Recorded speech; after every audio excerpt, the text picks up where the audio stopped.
그날 내 남편이 날 밀었다. 여러분, 제 인생이 송두리째 뒤바뀐 순간은 바로 그 한마디였습니다. 2개월째 혼수 상태로 누워 계시던 아버지가 갑자기 눈을 뜨고 하신 말씀이었죠. 저는 김수진입니다. 올해 40살이고 아버지와 함께 작은 철물점을 운영하고 있어요. 아니, 운영하고 있었죠. 그날 이후로 모든 게 멈췄으니까요. 그날은 11월 23일 목요일이었습니다. 밤 10시 30분쯤이었어요. 저는 중환자실 앞 보호자 대기실에 앉아 있었습니다. 딱딱한 플라스틱 의자에 앉아서 따뜻하지도 않은 자판기 커피를 마시고 있었죠. 2개월 동안 매일 그랬듯이요. 아버지는 9월 20일에 쓰러지셨습니다. 남편 정우와 함께 등산을 갔다가 절벽 아래로 떨어지셨어요. 3층 높이에서 추락하셨다고 했습니다. 머리를 강하게 부딪히셨고 중환자실로 실려왔죠. 의사 선생님은 말씀하셨어요. 언제 깨어나실지 모릅니다. 최악의 경우 평생 깨어나지 못할 수도 있어요. 그 말을 듣고 저는 무너졌습니다. 아버지는 제게 유일한 가족이었거든요. 어머니는 제가 10살 때 돌아가셨고 아버지 혼자 저를 키우셨어요. 새벽부터 밤늦게까지 철물점을 운영하시며 대학까지 보내주셨죠. 2개월 동안 저는 병원과 집을 오갔습니다. 낮에는 철물점 문을 열고 저녁에는 병원에 왔어요. 남편 정우가 많이 도와줬습니다. 당신은 아버님 곁에 있어. 가게는 내가 볼게. 그렇게 말해주며 일도 거들어줬죠. 고마웠어요. 정말로요. 그날도 면회 시간이 끝나고 나왔습니다. 중환자실은 하루 2번, 각 10분씩만 면회가 가능했어요. 아버지 손을 잡고 말을 걸었지만 대답은 없었습니다. 모니터에서 심전도만 규칙적으로 움직이고 있었죠. 그런데 밤 10시 35분쯤 간호사가 급하게 뛰어왔습니다. 보호자님, 환자분이 깨어나셨어요. 저는 커피를 떨어뜨리고 일어났어요. 믿을 수가 없었습니다. 2개월 만에 정말로 중환자실로 뛰어들어갔습니다. 아버지는 눈을 뜨고 계셨어요. 희미하지만 분명히 깨어 계셨습니다. 아빠, 아빠. 저는 울면서 아버지 손을 잡았어요. 의사 선생님들이 들어와서 검사를 시작했습니다. 혈압 체크, 동공 반응 확인, 여러 가지 검사가 이어졌죠. 그런데 아버지가 제 손목을 세게 잡았습니다. 힘없던 손이었는데 그 순간만큼은 무척 강했어요. 저는 아버지 얼굴을 가까이 댔습니다. 무슨 말씀을 하시려는 것 같았거든요. 아버지의 입술이 움직였습니다. 목소리는 거의 들리지 않았어요. 바람 소리처럼 작았습니다. 하지만 저는 똑똑히 들었습니다.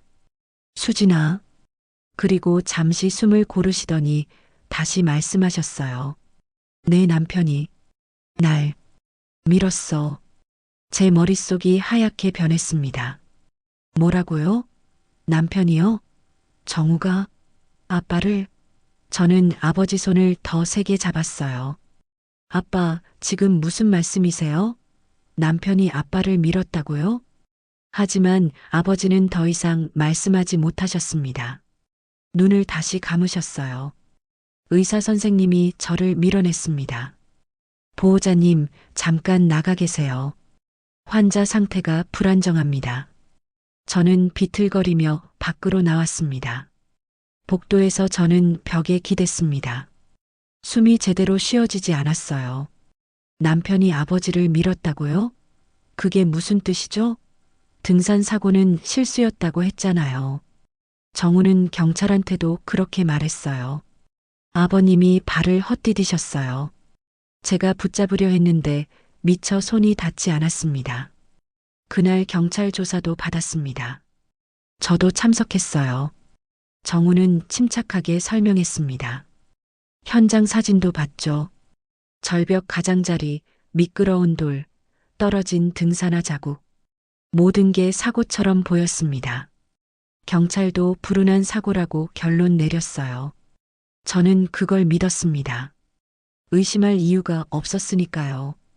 정우는 좋은 남편이었어요. 8년 전에 결혼했고 아버지도 정우를 좋아하셨습니다. 사위가 참 자상하다. 내가 좋은 사람 만났구나. 아버지가 늘 하시던 말씀이었죠. 정우는 건설회사 과장이었어요. 수입도 괜찮았고 저한테 잘해줬습니다. 가게 일도 도와줬고 아버지 생신 때도 늘 선물을 준비했죠. 완벽한 사위였습니다. 그런데 지금 아버지가 말씀하신 건 뭔가요? 남편이 아버지를 밀었다고요? 저는 혼란스러웠습니다. 아버지가 혼수 상태에서 깨어나시면서 착각을 하신 걸까요? 아니면 악몽 때문에 헷갈리신 걸까요? 1시간쯤 지나서 의사 선생님이 나오셨습니다. 환자분은 다시 안정을 찾으셨습니다. 하지만 깨어나신 시간이 짧았어요. 아직 완전히 의식이 돌아온 건 아닙니다. 계속 관찰이 필요해요. 저는 고개를 끄덕였습니다. 집으로 돌아가는 차 안에서 저는 계속 생각했습니다. 아버지의 그 말이 머릿속을 떠나지 않았어요. 집에 도착했을 때는 자정이 넘어 있었습니다. 정우는 거실에서 TV를 보고 있었어요. 왔어?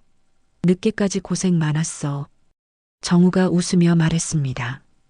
평소와 똑같은 모습이었어요. 저는 그 얼굴을 쳐다봤습니다. 과연 이 사람이 아버지를 밀었을까요? 아니에요. 그럴 리가 없어요. 아버지가 착각하신 거예요. 하지만 그날 밤 저는 잠을 잘 수가 없었습니다. 아버지의 목소리가 계속 들렸거든요. 내 남편이 날 밀었어. 다음 날 아침 저는 2개월 전 그날을 떠올렸습니다. 9월 20일 아버지와 정우가 함께 등산을 간 그날 말이에요. 그날은 화창한 가을 날씨였습니다. 아버지가 아침 일찍 나가시면서 말씀하셨어요. 오늘 사위랑 북한산 가기로 했어. 날씨도 좋고 딱 좋겠다. 저는 도시락을 싸드렸죠. 김밥이랑 과일, 물병까지요. 아버지는 기분이 좋아 보이셨습니다. 정우는 30분 후에 왔어요. 등산복 차림에 배낭까지 멋지게 준비했더군요. 아버님, 오늘 날씨 끝내주네요. 정상까지 가봐야죠? 아버지가 웃으셨습니다. 그래, 한번 가보자고. 두 분은 그렇게 나가셨어요. 저는 그날 가게에서 일했습니다. 평범한 하루였죠.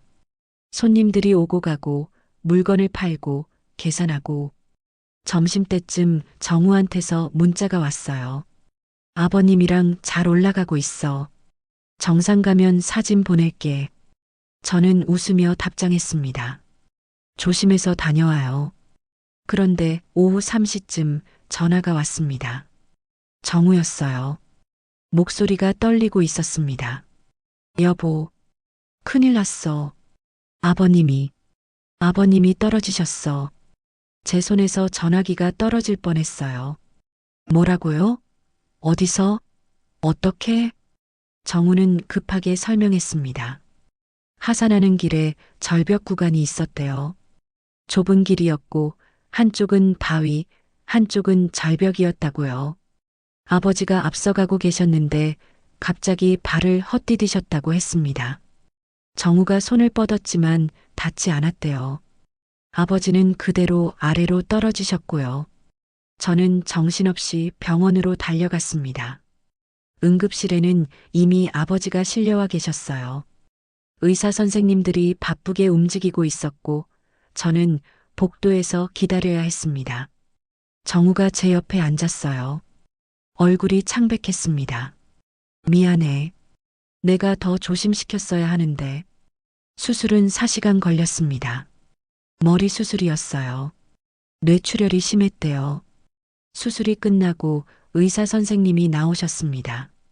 일단 수술은 성공했습니다. 하지만 의식이 돌아올지는 지켜봐야 해요. 충격이 너무 컸습니다.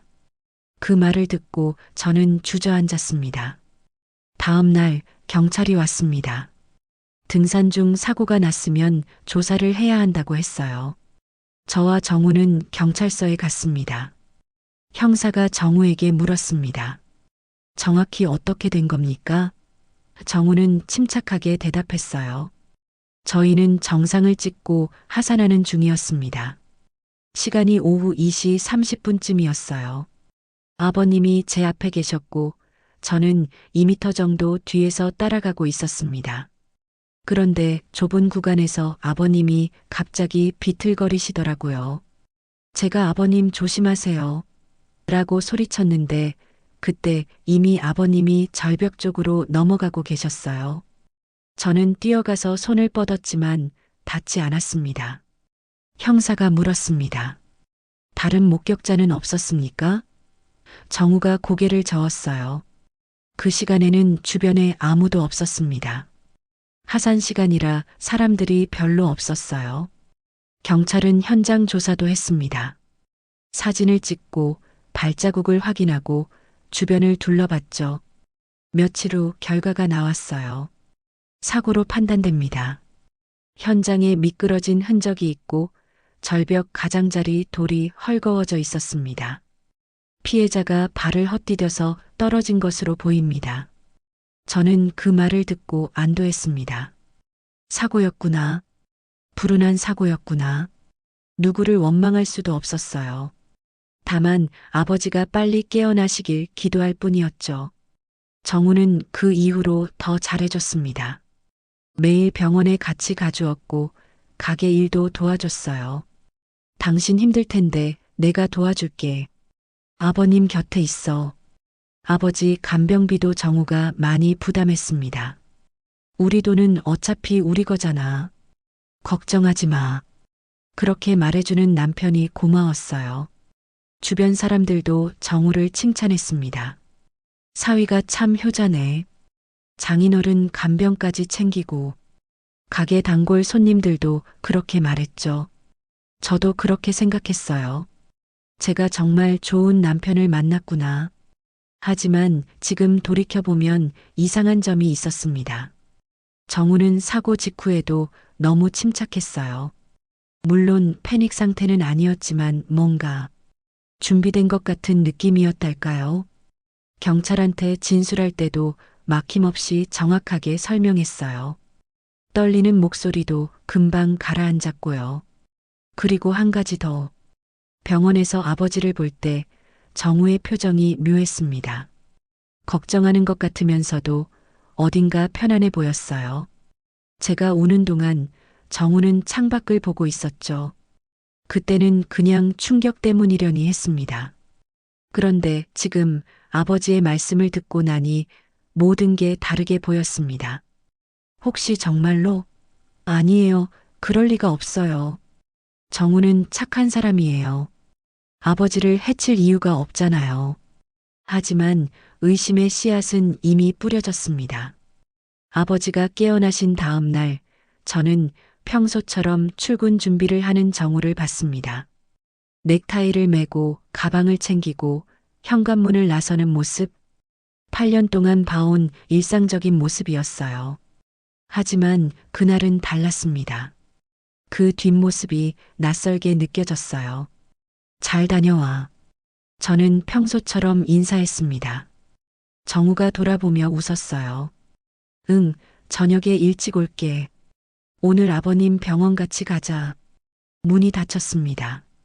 저는 그 자리에 한참을 서 있었어요. 그리고 결심했습니다. 확인해 봐야겠다고요. 아버지가 착각하신 건지 아니면 정말로. 저는 정우의 서재로 갔습니다. 평소엔 잘 들어가지 않는 곳이었어요. 정우의 개인 공간이었으니까요. 하지만 그날은 달랐습니다. 문을 열고 들어갔어요. 책장, 서류함. 어디서부터 봐야 할까요? 먼저 책상 서랍을 열었습니다. 펜, 메모지, 명함들. 평범한 것들 뿐이었어요. 다음 서랍. 회사 서류들이 가득했습니다. 계약서, 견적서, 회의 자료. 아무것도 이상한 게 없었어요. 하지만 제일 아래 서랍을 열었을 때 손이 멈췄습니다. 서류함이 있었어요. 잠금 장치가 달린 검은색 서류함이었죠. 저는 그게 있는지도 몰랐습니다. 왜 잠금 장치까지 달아놨을까요? 열쇠는 어디 있을까요? 저는 책상 위를 뒤졌습니다.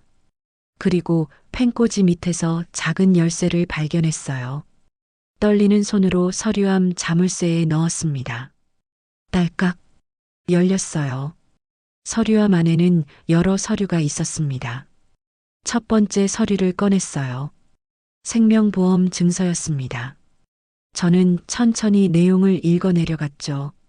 보험 상품명 무배당 종신보험, 피보험자 김태수, 보험 수익자 박정우, 보험 가입 금액 5억 원. 제 손이 떨렸습니다.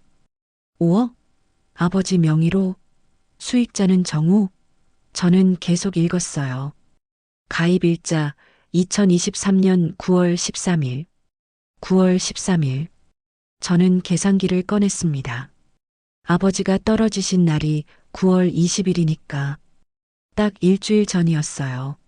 사고 일주일 전에 5억짜리 생명보험을 들었다고요? 그것도 수익자를 정으로 해서요? 가슴이 철렁 내려앉았습니다. 이건 뭔가요?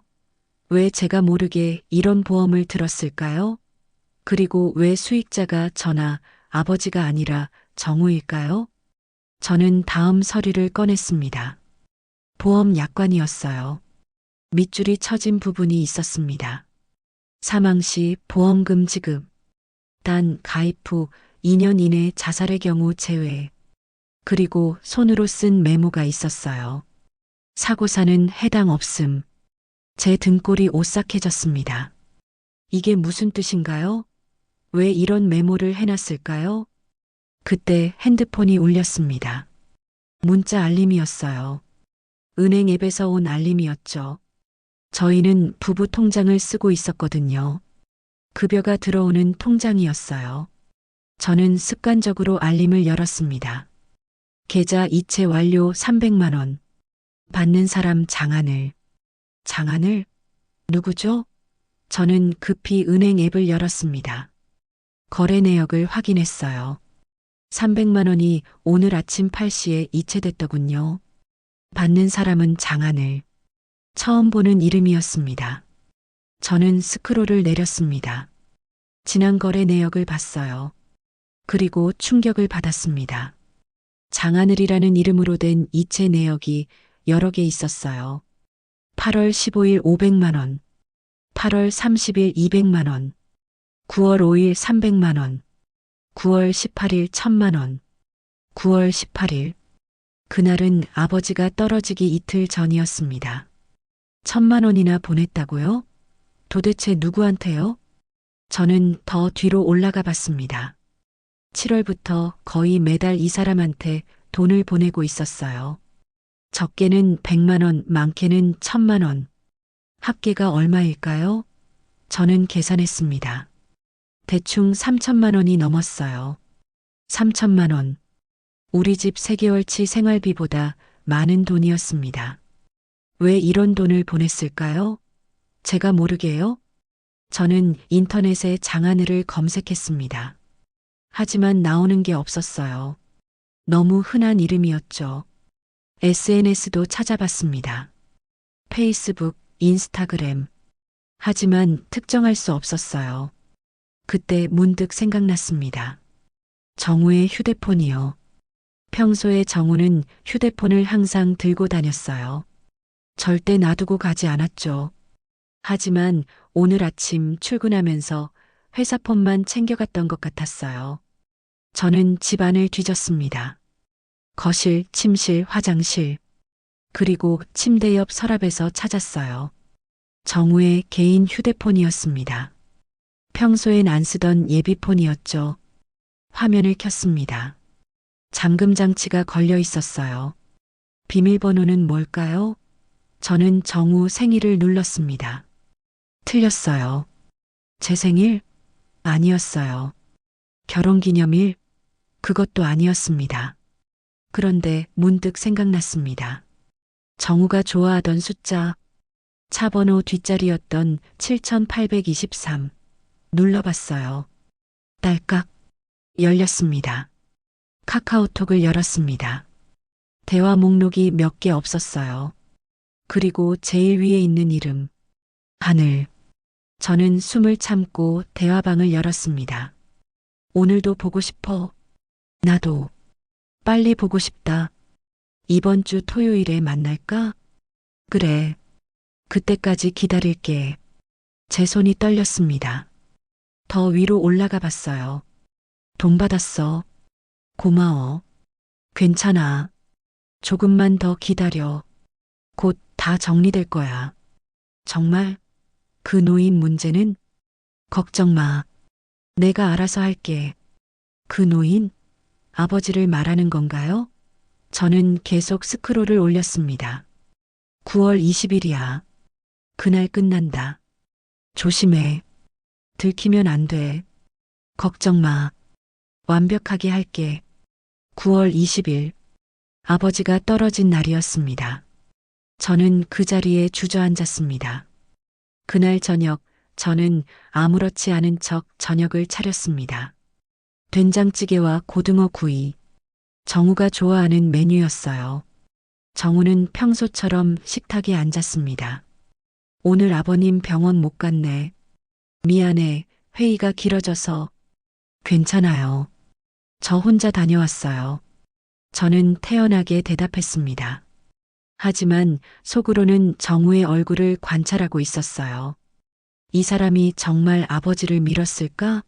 저 여유로운 표정 뒤에 뭐가 숨어 있을까? 아버님 상태는 어때? 정우가 물었습니다. 저는 잠시 망설였어요. 아버지가 깨어나서 하신 말씀을 정우한테 얘기해야 할까요? 아니면 숨겨야 할까요? 의사 선생님이 좋아지고 계신데요. 곧 완전히 깨어나실 수도 있대요. 저는 정우의 반응을 살폈습니다. 정우의 손이 잠깐 멈췄어요. 젓가락을 든 손이 미세하게 떨렸습니다. 하지만 곧 웃으며 말했죠. 그래, 정말 다행이다. 그런데 그 미소가 어딘가 어색했습니다. 눈이 웃지 않았어요. 입가만 올라가 있을 뿐 눈빛은 차갑게 느껴졌습니다. 식사 후 정우는 서재로 들어갔습니다. 저는 설거지를 하면서 계속 생각했어요. 어떻게 해야 할까? 경찰한테 가야 할까? 하지만 증거가 확실한가? 보험 증서와 카톡 내용만으로 충분할까? 그날 밤 11시쯤 정우가 갑자기 옷을 갈아입었습니다. 외출복으로요. 어디가? 제가 물었어요. 회사에 급한 일이 생겼어. 서류 좀 가져와야 해. 정우는 가방을 들고 나갔습니다. 밤 11시에 회사에 서류를 가지러 간다고요? 저는 의심스러웠어요. 그리고 결심했습니다. 따라가 보기로요. 저는 급히 외투를 입고 밖으로 나갔습니다. 정우의 차가 막 주차장을 빠져나가고 있었어요. 저는 택시를 잡았습니다. 저 차 따라가 주세요. 택시 기사님이 이상하다는 표정으로 저를 봤지만 출발했습니다.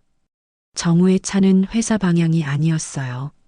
반대쪽으로 가고 있었습니다. 도심 외곽으로요. 20분쯤 달렸을까요? 정우의 차가 한적한 길로 접어들었어요. 주변은 어두웠고 가로등도 드문드문 있었습니다. 그리고 모텔 하나가 보였습니다. 해피 모텔이라는 간판이 붙어 있었어요. 정우의 차가 모텔 주차장으로 들어갔습니다. 저는 택시를 모텔 건너편에 세웠어요. 여기서 기다려주세요. 정우가 차에서 내렸습니다. 하지만 혼자가 아니었어요. 조수석에서 누군가 내렸습니다. 여자였어요.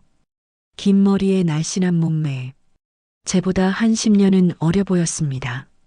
두 사람은 모텔로 들어갔어요. 저는 차에서 내려서 조심스럽게 다가갔습니다. 모텔 유리문 너머로 보였어요. 정우와 그 여자가 프런트에서 키를 받고 있었습니다. 제 심장이 미친 듯이 뛰었습니다. 이게 뭔가요? 정우가 다른 여자와 모텔에? 저는 주차장으로 돌아왔어요. 정우의 차 옆에 다른 차가 한 대 있었습니다. 번호판을 봤어요. 사진을 찍었습니다. 그리고 기다렸습니다. 30분쯤 지났을까요? 모텔 건물 2층에 불이 켜졌어요. 커튼 사이로 실루엣이 보였습니다. 두 사람이었어요. 저는 고개를 돌렸습니다. 차마 볼 수가 없었어요. 1시간쯤 더 기다렸습니다. 그리고 정우와 그 여자가 나왔어요. 주차장에서 두 사람이 차 앞에 섰습니다. 저는 차 뒤에 숨어서 지켜봤어요. 그들의 대화가 들렸습니다. 다시 깨어났다는 게 사실이야? 여자가 물었습니다.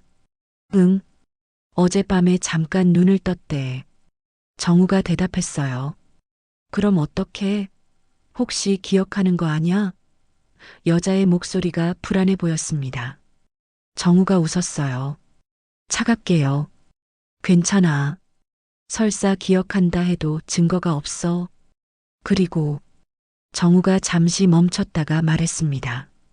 다시 잠들게 하면 돼. 제 등골이 오싹해졌습니다. 다시 잠들게 하면 된다고요? 그게 무슨 뜻인가요? 설마. 조심해야 해. 이번엔 들키면 안 돼. 여자가 말했습니다. 걱정 마, 하늘아. 다 계획이 있어. 조금만 더 기다려. 보험금 나오면 우리 외국 가자. 새 출발하는 거야. 하늘. 장하늘이었습니다. 문자로 돈을 받던 바로 그 여자였어요. 그 여자는? 하늘이 물었습니다. 수진 말이야? 정우가 비웃듯 말했어요. 신경 쓸 거 없어. 아무것도 모르고 있어. 순진해서 말이야. 그 말을 듣는 순간 제 가슴이 찢어지는 것 같았습니다. 8년 동안 함께한 남편, 믿고 의지했던 사람. 그 사람이 저를 순진하다고 비웃고 있었어요. 두 사람은 키스를 하고 각자 차에 올랐습니다. 저는 얼어붙은 채 그 자리에 서 있었어요. 택시로 돌아왔을 때 기사님이 물었습니다. 댁으로 가실 건가요? 저는 고개를 끄덕였습니다. 집에 도착했을 때는 새벽 1시였어요. 정우의 차는 이미 와 있었습니다. 저는 조용히 현관문을 열고 들어갔어요. 거실 불이 꺼져 있었고 침실 문도 닫혀 있었습니다. 저는 소파에 앉았습니다. 눈물이 났어요. 하지만 소리내어 울 수는 없었습니다. 주먹을 꽉 쥐었어요. 이제 확실해졌습니다. 정우가 아버지를 밀었고 보험금을 노렸고 다른 여자가 있었어요. 그리고 아직도 아버지를 해치려 하고 있었습니다. 저는 절대 그냥 넘어갈 수 없었습니다. 다음 날 아침 저는 평소보다 일찍 병원에 갔습니다. 아버지를 지켜야 했어요. 정우가 뭘 할지 모르니까요. 다시 잠들게 하면 돼. 그 말이 계속 귓가에 맴돌았습니다. 중환자실 앞에 도착했을 때 간호사 한 분이 계셨어요. 정미경 간호사님이었습니다. 40대 중반쯤 돼 보이는 분이었죠. 아버지를 2개월 동안 돌봐주신 분이었어요. 늘 친절하고 꼼꼼하셨습니다. 보호자님, 일찍 오셨네요. 미경 간호사님이 웃으며 말씀하셨어요. 저는 고개를 끄덕였습니다. 그런데 눈물이 났어요. 그냥 갑자기요. 참으려고 했는데 참을 수가 없었습니다. 어머, 괜찮으세요? 간호사님이 놀라서 제 어깨에 손을 얹었어요. 저는 고개를 저었습니다. 죄송해요. 그냥 너무 힘들어서요. 간호사님이 저를 빈 상담실로 데려가셨어요. 여기 앉으세요. 무슨 일 있으세요? 저는 망설였습니다. 이분한테 말해도 될까요? 하지만 혼자서는 감당할 수가 없었어요. 저는 천천히 입을 열었습니다. 간호사님, 제가 말씀드려도 될까요? 비밀로 해주실 수 있으세요? 간호사님이 진지한 표정으로 고개를 끄덕이셨어요. 물론이죠. 말씀하세요. 저는 모든 걸 털어놨습니다. 아버지가 깨어나서 하신 말씀, 발견한 보험 증서, 송금 내역, 어젯밤 목격한 장면, 다 말했어요. 간호사님은 조용히 듣고 계셨습니다. 제가 다 말하고 나자 한참 동안 침묵이 흘렀어요. 그러다가 간호사님이 입을 여셨습니다. 믿어주셔서 감사해요. 사실 저도 이상하다고 느낀 게 있었어요. 네. 저는 놀라서 물었습니다. 간호사님이 말씀하셨어요. 사위분이 면회 오실 때마다 어딘가 어색했어요. 환자를 대하는 태도가 말이죠. 걱정하는 것 같으면서도 눈빛이 차가웠어요. 그리고 환자분 차트를 너무 자세히 보시더라고요. 제 심장이 뛰기 시작했습니다. 차트를요? 간호사님이 고개를 끄덕였어요. 네, 일반 보호자는 그렇게까지 안 봐요. 약물 투여 내역이랑 바이탈 사인 같은 거요. 근데 사위분은 그걸 꼼꼼히 확인하시더라고요. 마치 뭔가를 기다리는 것처럼요. 저는 소름이 돋았습니다. 간호사님, 어떻게 하면 좋을까요? 아버지를 지켜야 하는데. 간호사님이 제 손을 잡아주셨어요. 제가 도와드릴게요. 정말요? 제가 물었습니다. 간호사님이 단호하게 말씀하셨어요. 저도 30년 동안 간호사 일을 해왔어요. 환자를 지키는 게 제 일이죠. 더군다나 이건 범죄예요. 가만히 있을 수 없어요. 저는 눈물이 났습니다. 이번엔 감사해서요. 고맙습니다. 정말 고맙습니다. 간호사님이 휴지를 건네주셨어요. 울지 마세요. 지금은 정신 바짝 차려야 해요. 우리 계획을 세워야죠. 간호사님은 생각보다 치밀하셨습니다. 먼저 증거를 확보해야 해요. 녹음이나 영상 같은 거요. 그래야 경찰도 움직여요. 저는 고개를 끄덕였습니다.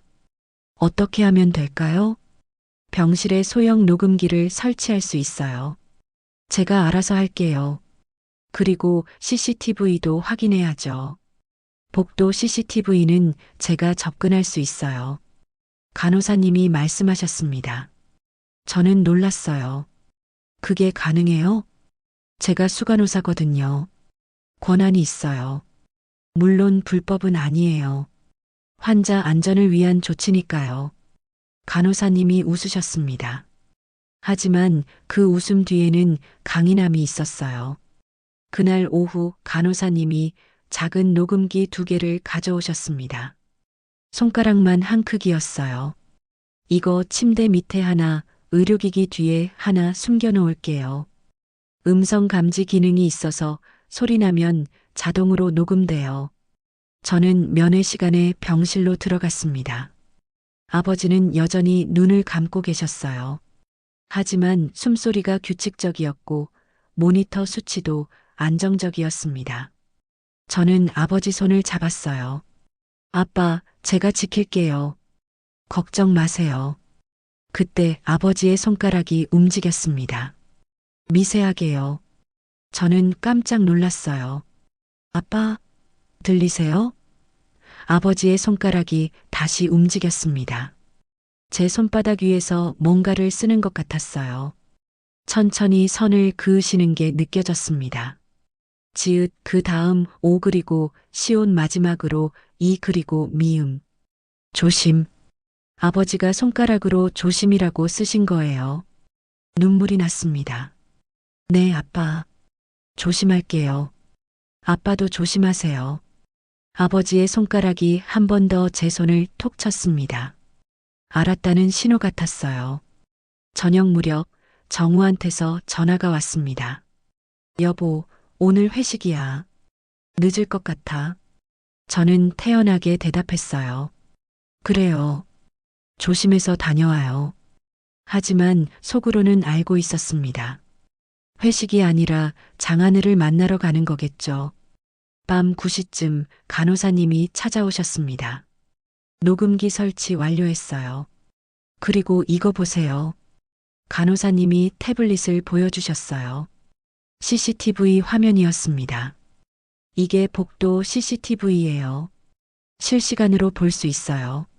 제가 권한 하나 더 만들어서 보호자님 핸드폰으로도 볼 수 있게 했어요. 정말요? 저는 놀랐습니다. 간호사님이 제 핸드폰에 앱을 깔아주셨어요. 이렇게 하면 언제든지 복도 상황을 확인할 수 있어요. 사위분이 몰래 들어오면 바로 알 수 있죠. 저는 간호사님을 꼭 안았습니다. 정말 감사해요. 간호사님 아니었으면 어쩔 뻔했어요. 간호사님이 제 등을 토닥여 주셨어요. 괜찮아요. 우리 함께 이겨내요. 그날 밤 저는 집에 돌아가지 않았습니다. 병원 보호자 대기실에서 밤을 새웠어요. 핸드폰으로 복도 CCTV를 계속 확인했습니다. 정우가 올지도 모르니까요. 새벽 2시쯤 복도에 누군가 나타났습니다. 정우였어요. 간호사 유니폼을 입고 있었습니다. 저는 심장이 멎는 줄 알았어요. 정우가 중환자실 쪽으로 걸어가고 있었습니다. 저는 급히 일어났습니다. 간호사님께 문자를 보냈어요. 정우가 왔어요. 지금 복도에 있어요. 저는 복도로 뛰어나갔습니다. 중환자실 쪽으로 가는 정우가 보였어요. 간호사 복장을 입고 있었지만 걸음걸이가 이상했습니다. 두리번거리고 있었어요. 주변을 살피는 것처럼요. 미경 간호사님이 간호사 스테이션에서 나오셨습니다. 마치 기다리고 있었다는 듯이요. 실례지만 어디 소속이세요? 간호사님이 정우를 막아섰습니다. 정우가 깜짝 놀란 표정을 지었어요. 하지만 금방 웃으며 대답했습니다. 아, 저 7층에서 내려왔어요. 환자 차트 확인하러요. 간호사님이 고개를 갸웃했어요. 7층에서요? 이 시간에? 네, 급한 환자가 있어서요. 정우가 말했습니다. 하지만 목소리가 떨리고 있었어요. 간호사님이 말했습니다. 그럼 신분증 좀 보여주시겠어요? 야간에는 출입 확인이 필요해서요. 정우의 얼굴이 굳어졌습니다. 지금 급한데 나중에 보여드리면 안 될까요? 간호사님이 단호하게 말했어요. 규정이에요. 신분증 없으시면 출입하실 수 없어요. 그때 저도 다가갔습니다. 당신 뭐 하는 거예요? 정우가 저를 보고 얼어붙었어요. 수진아, 왜 여기 있어? 저는 정우를 똑바로 쳐다봤습니다. 내가 물어봐야죠. 당신이 왜 여기 있어요? 새벽 2시에 간호사 옷 입고 정우가 당황하며 말했습니다. 나 아버님 뵈러 왔어. 낮에 못 왔으니까. 저는 비웃었어요. 거짓말. 면회 시간도 아닌데 어떻게 들어왔어요? 그리고 왜 간호사 옷을 입었어요? 정우의 손이 주머니로 갔습니다. 뭔가를 감추려는 것 같았어요. 미경 간호사님이 그걸 놓치지 않았습니다. 주머니에 뭐가 있으세요? 정우가 뒤로 물러났어요. 아무것도 없어요. 보여주세요. 간호사님이 한 걸음 다가갔습니다. 정우가 더 물러났지만 복도 끝이었어요. 더 이상 갈 곳이 없었죠. 저도 다가갔습니다. 주머니 보여줘요. 정우가 잠시 망설이더니 주머니에서 뭔가를 꺼냈습니다. 주사기였어요. 작은 유리병과 함께요. 미경 간호사님이 그걸 보고 얼굴이 굳어졌습니다. 그게 뭐예요? 비타민 주사예요. 아버님한테 드리려고요. 정우가 변명했습니다. 간호사님이 손을 내밀었어요. 비타민이면 처방전 있어야 하는데요. 보여주세요. 정우는 대답하지 못했습니다. 간호사님이 단호하게 말했어요. 그거 제게 주세요. 안 주시면 보안요원 부를 거예요. 정우는 어쩔 수 없이 주사기를 건넸습니다. 간호사님이 유리병을 살펴봤어요. 라벨이 없었습니다. 이거 뭐예요? 라벨도 없고 처방도 없는데? 정우가 말했습니다. 병원에서 받은 거예요. 낮에 7층에서 거짓말 마세요. 간호사님이 차갑게 말했습니다. 저 7층 수간호사한테 지금 바로 확인할 수 있어요. 정우의 얼굴이 창백해졌습니다. 저는 정우를 쳐다봤습니다. 당신, 정말 아빠한테 뭘 하려고 했던 거예요? 정우가 고개를 저었어요. 아니야, 오해야. 진짜 비타민이야. 그럼 왜 라벨이 없어요? 왜 새벽에 몰래 와요? 왜 간호사 옷을 입었어요? 제 목소리가 떨렸습니다. 정우는 대답하지 못했어요. 미경 간호사님이 말했습니다. 일단 보안실로 가시죠. 그리고 이 약은 검사해 봐야겠어요. 정우가 당황해서 말했어요. 검사? 왜요? 필요 없어요. 환자 안전을 위해 필요합니다. 간호사님이 단호했습니다. 그때 보안요원 2명이 왔어요. 간호사님이 호출한 것 같았습니다. 이분 좀 데리고 가주세요. 신원 확인 필요합니다. 정우는 저항하지 못했어요. 보안 요원들에게 끌려가면서 저를 쳐다봤습니다. 그 눈빛에는 당황과 분노가 섞여 있었어요. 하지만 저는 고개를 돌렸습니다. 다음 날 아침 미경 간호사님이 검사 결과를 가져오셨습니다. 이거 봐요. 종이를 보여주셨어요. 검사 결과서였습니다. 약물명 로쿠로늄 근육이완제, 용량 100mg 치사 수준. 제 손이 떨렸습니다. 근육이완제, 치사 수준? 이게 뭐예요? 간호사님이 설명했습니다. 이거 수술할 때 쓰는 약이에요. 근육을 마비시키죠. 이 정도 용량이면 호흡 근육도 마비돼요. 그럼 저는 말을 잇지 못했습니다. 간호사님이 대신 말했어요. 환자가 숨을 못 쉬게 되죠. 그리고 간호사님이 잠시 멈췄다가 말했습니다. 겉으로 보기엔 자연사처럼 보일 수 있어요. 정우가 아버지를 죽이려고 했던 겁니다. 그것도 2번째로요. 오늘 밤 당신은 스스로 진실을 말하게 될 겁니다. 저는 병실 복도 끝에 숨어서 떨리는 손으로 휴대폰을 움켜쥐고 있었습니다. 화면에는 경찰서에서 보낸 메시지가 떠 있었어요. 준비 완료. 신호 주시면 즉시 투입하겠습니다. 그날 밤 저는 제 남편을 함정에 빠뜨리기로 결심했습니다. 아니, 정확히는 그가 스스로 만든 함정 속으로 걸어 들어오게 만들기로 했죠. 간호사 정미경 선생님이 제 어깨를 가만히 두드렸어요. 괜찮으세요? 지금이라도 그만두셔도 돼요. 아니요. 이미 돌아갈 수 없었습니다. 아버지는 병실에서 잠든 척 누워 계셨고 천장 모서리에는 작은 녹음기가 숨겨져 있었어요. CCTV는 일부러 각도를 틀어놨습니다. 병실 내부가 보이지 않게요. 모든 준비는 끝났습니다. 이제 남은 건 단 하나. 그 사람이 다시 이곳으로 오도록 만드는 것이었습니다. 오후 3시 저는 일부러 병원 로비에서 큰 소리로 전화를 했습니다. 주변에 사람들이 많은 시간이었어요. 제 목소리가 최대한 많은 사람들의 귀에 들어가길 바랐죠. 전화 상대는 정미경 선생님이었지만 마치 의사 선생님과 통화하는 것처럼 연기했어요.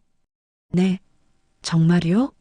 아버지가 오늘 새벽에 완전히 의식을 회복하셨다고요? 말씀도 하시고 기억도 다 돌아오셨다고요? 제 연기가 어땠는지 모르겠지만 적어도 옆에 지나가던 간병인 아주머니는 어머, 다행이네요. 라고 말씀해 주셨어요. 저는 일부러 눈물까지 글썽이며 복도를 걸었습니다. 그리고 병실로 돌아가지 않고 곧장 집으로 향했어요. 남편에게 직접 말하기 위해서요. 아니, 정확히는 남편이 그 말을 듣도록 하기 위해서였죠. 집에 도착하니 남편은 거실 소파에 앉아 있었습니다. 평소처럼 태연한 얼굴이었어요. 마치 아무 일도 없다는 듯이요. 저는 가방을 소파에 던지며 말했습니다. 여보, 큰일 났어. 아빠가 깨어나셨어. 응? 그래. 다행이네. 언제? 오늘 새벽에. 그것도 완전히. 의사 선생님이 말씀하시길 기억도 다 돌아오셨대. 사고 당일 일도 전부 기억하신대. 그 순간이었습니다. 남편의 눈빛이 미세하게 흔들렸어요. 입꼬리가 살짝 굳어지는 게 보였습니다. 하지만 금방 평소의 표정으로 돌아왔죠. 그럼 잘 됐네. 그동안 걱정 많이 했는데. 나도 내일 문병 가야겠다. 응. 아빠가 당신 보고 싶어 하실 거야. 저는 일부러 웃으며 말했습니다. 그리고 방으로 들어가면서 뒤돌아봤어요. 남편은 휴대폰을 꺼내 누군가에게 급하게 문자를 보내고 있었습니다. 아마 그 여자 장하늘에게겠죠. 제 심장이 쿵쿵 뛰었습니다. 미끼를 물었어요. 밤 11시 병원은 고요했습니다. 면회 시간은 진작에 끝났고 복도에는 당직 간호사만 몇 명 남아 있었어요. 저는 병실 맞은편 빈 병실에 숨어 있었습니다. 창문 틈으로 아버지 병실 문이 보였어요. 정미경 선생님은 간호사실에서 CCTV를 모니터링하고 있었고 경찰관 2명은 비상계단에 대기 중이었습니다. 아버지는 병실 침대에 누워 계셨어요. 진짜로 주무시는 건지 자는 척을 하시는 건지 저도 확신할 수 없었습니다. 하지만 아버지는 제게 말씀하셨어요. 수진아, 걱정 마라. 아빠가 끝까지 해낼게. 그 말을 믿기로 했습니다. 11시 47분. 복도 끝에서 발소리가 들렸습니다. 저는 숨을 죽였어요. 문틈 사이로 살짝 고개를 내밀었습니다. 어둠 속에서 한 남자의 실루엣이 보였어요.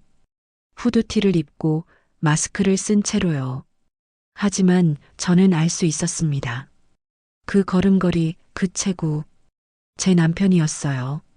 정우는 주변을 살피며 천천히 아버지 병실 문 앞에 섰습니다. 그리고 조심스럽게 손잡이를 돌렸어요. 문이 열렸습니다. 제 손이 떨렸어요. 휴대폰을 꺼내 경찰에게 신호를 보낼 준비를 했습니다. 하지만 아직은 아니었어요. 결정적인 순간을 기다려야 했습니다. 병실 안으로 들어간 정우는 침대 곁으로 다가갔습니다. 저는 복도로 살짝 나와서 문틈 사이로 지켜봤어요. 가슴이 터질 것 같았습니다. 정우는 주머니에서 무언가를 꺼냈어요. 작은 주사기였습니다. 그 순간 아버지가 눈을 떴습니다. 정우야. 정우는 깜짝 놀라 뒤로 물러섰습니다. 하지만 곧 침착함을 되찾았어요. 아버님, 깨어 계셨어요? 놀라셨죠? 제가 너무 늦게 와서 죄송해요. 간호사분이 아버님 상태가 많이 좋아지셨다고 해서 들렀습니다. 그래, 고맙구나. 그런데 그 손에 든 건 뭐니? 정우는 주사기를 재빨리 주머니에 넣었습니다. 아, 이건 비타민 주사예요. 제가 요즘 피곤해서요. 하지만 아버지는 그를 똑바로 쳐다보셨어요. 그리고 낮은 목소리로 말씀하셨습니다.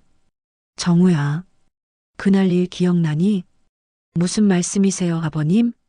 산에서 말이야. 내가 떨어지기 직전에 내가 한 일 말이다. 그 순간 정우의 표정이 굳었습니다. 아버지는 계속 말씀하셨어요. 난 기억해. 내가 내 등을 밀었던 걸.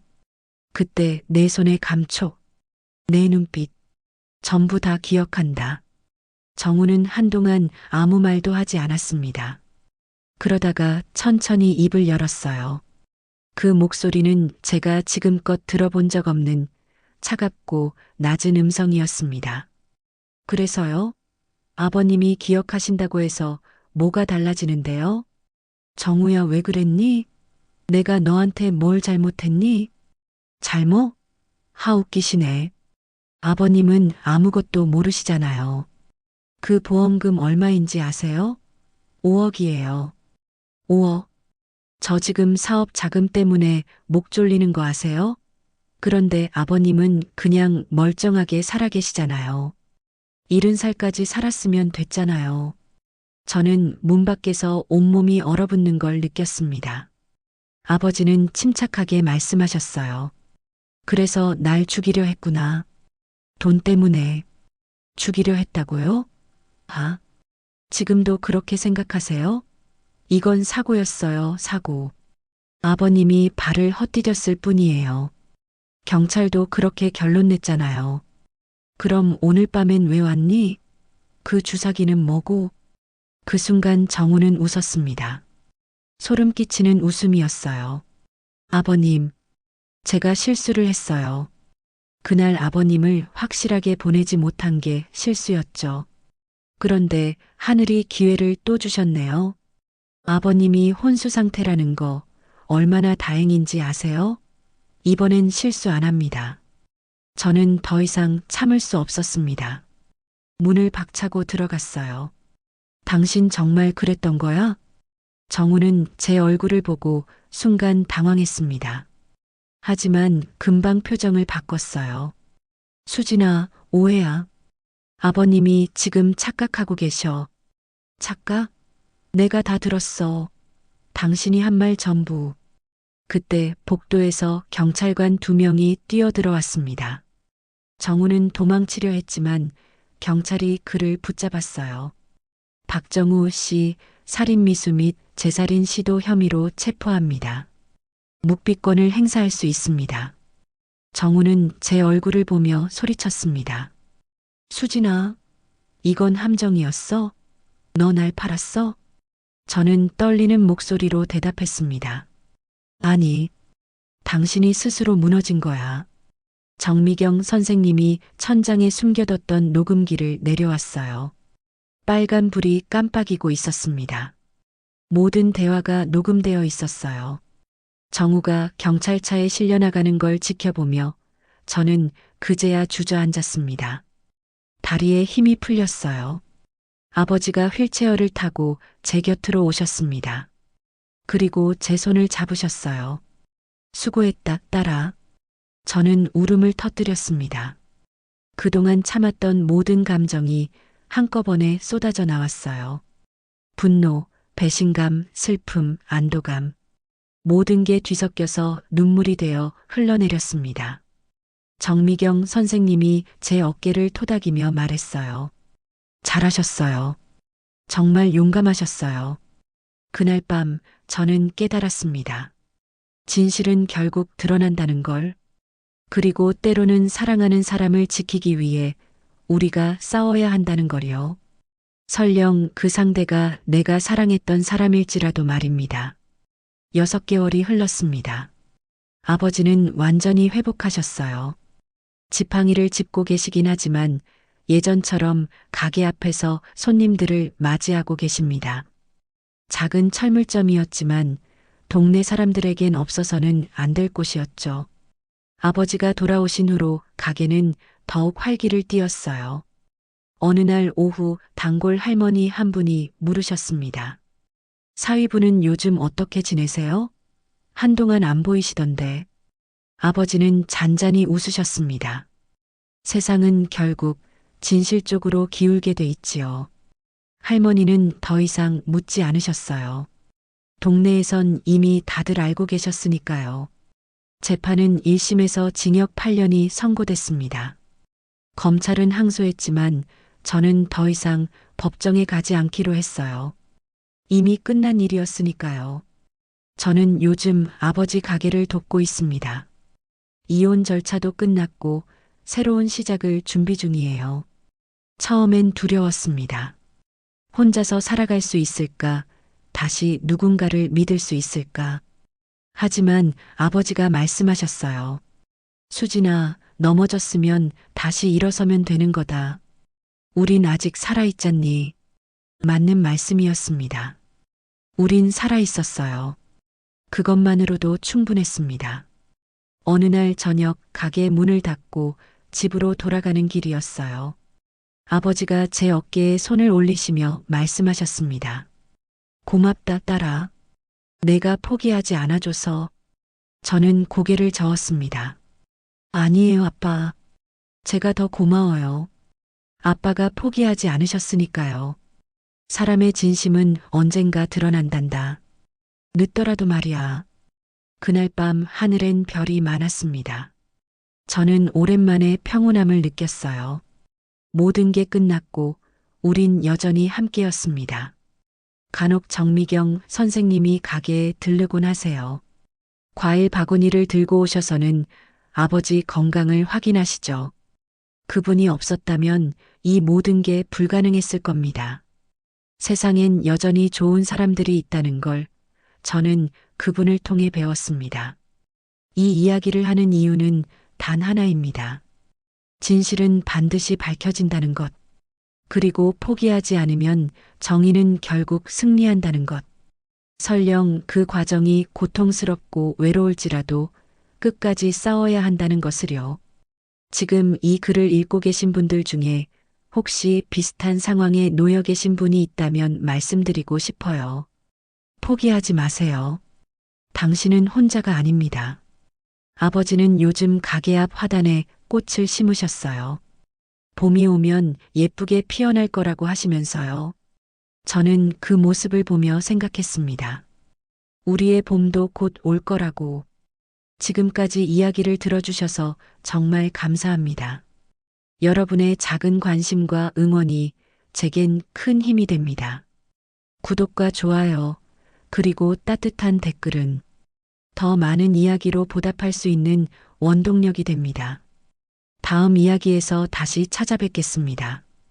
감사합니다.